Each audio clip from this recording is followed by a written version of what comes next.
Bonjour, on va maintenant parler à propos du signal modulé, c'est-à-dire le signal S de T. On a parlé dans la vidéo précédente comment on peut obtenir le signal modulé à partir du message naturel. Maintenant, dans cette vidéo, on va parler comment on peut représenter graphiquement, c'est-à-dire par rapport au ton, le signal S de T, comment on peut le dessiner. Tout d'abord, on sait que d'après la définition du signal modulé, que S de T est égal à un message multiplié par C de T. C de T est égal à A de C multiplié par cosinus oméga T. C'est un signal purement sinusoïdal. Et tout le monde sait que cosinus oméga C de T est compris entre moins 1 et 1.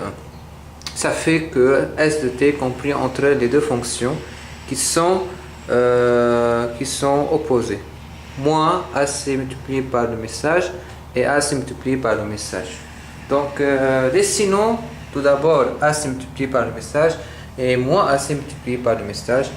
En bleu, on a le AC multiplié par le message et en noir, le signal moins AC multiplié par le message. On remarque qu'ils sont opposés selon l'axe ou bien symétrique par rapport à l'axe x'.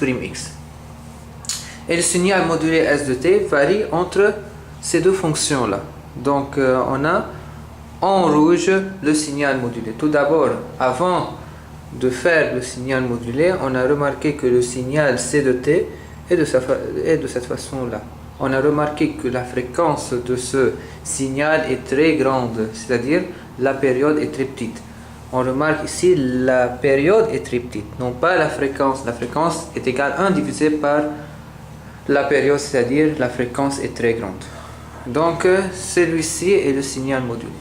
Lorsqu'on voit à partir d'une antenne le signal modulé, alors une autre antenne reçoit le signal modulé et dans ce cas-là, on effectue une démodulation, c'est-à-dire on retransforme S de T au message M de T, c'est-à-dire on enlève cette expression-là par une technique appelée la démodulation.